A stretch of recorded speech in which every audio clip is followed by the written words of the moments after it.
Hello friends, this is Santa Singh Subba and you are watching my YouTube channel Edus.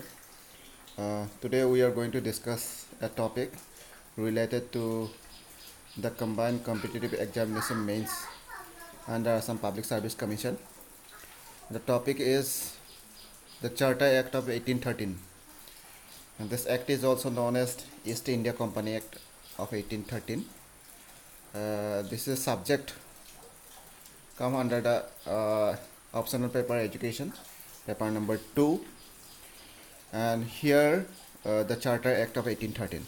Now what is, first of all we have to know what is Charter Act of 1813. Before going to learn about the Charter Act, or before going to define about the Charter Act, let's see what are the syllabus, the topics of the syllabus of APSC mains education optional subject. Number 1 is Charter Act of 1813. This is the first. Next is the Anglicist and Classicist controversy, Maculis Minute and Lord Banting's resolutions of 1835. Let's say this first and two are associated with each other.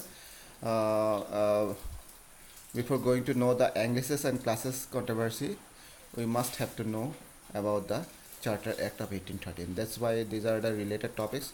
Nextly, the third topic is Woods Dispatch of 1854. Then number 4, Indian Education Commission of 1882. In such a way, total 11 subjects are there under the syllabus of paper 2 education as optional subject. Now come to the point, that is Charter Act of 1813. This is an act actually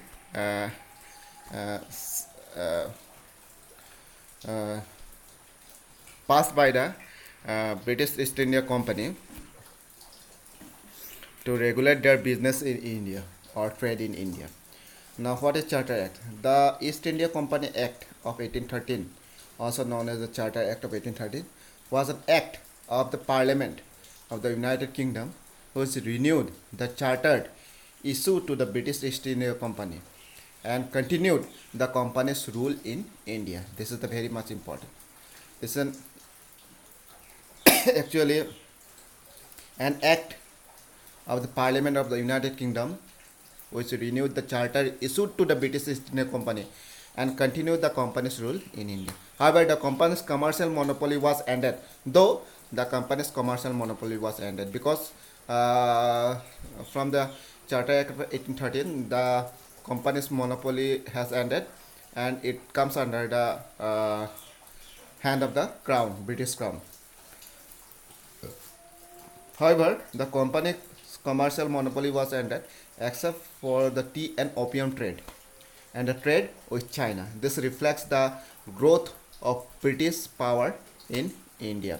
This act actually leads to the your British power in India.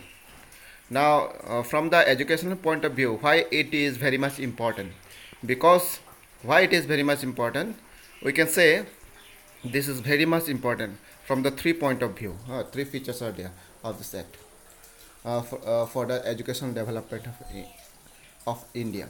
Because before the Act of 1813, there was no such mechanisms or the system for the development of education in India.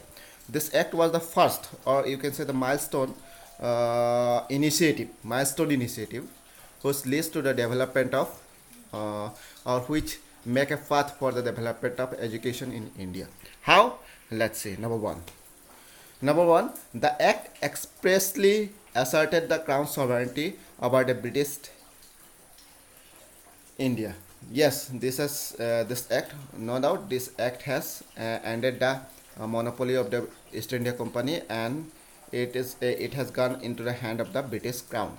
Nextly, number 2, this is the very much important.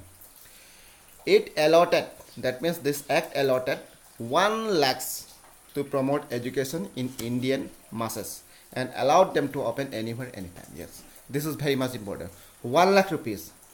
This 1 lakh rupees is very much important because this amount was not a small amount, it's a very big amount. And this is the first allotment from the British side for the development of education in India. As well as this act also permit the Christian missionaries to propagate English, not for the benefit of the people, but for the to preach their religion in India. This was the three major points of uh, Charter Act of 1813.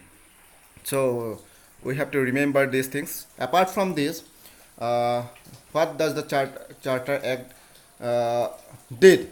The power of the provincial governments and the courts in India over Europe British subject was also strengthened by the act.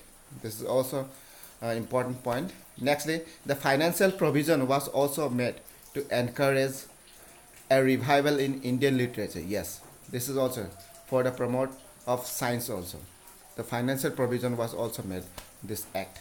These are the very basic points related to the Charter Act of 1813, or you can say the British East India Company Act. Thank you friends. Thank you for watching this video. If you like this video, please subscribe, like and share the video, and don't forget to click the bell icon to get latest information regarding our forthcoming videos. Thank you very much.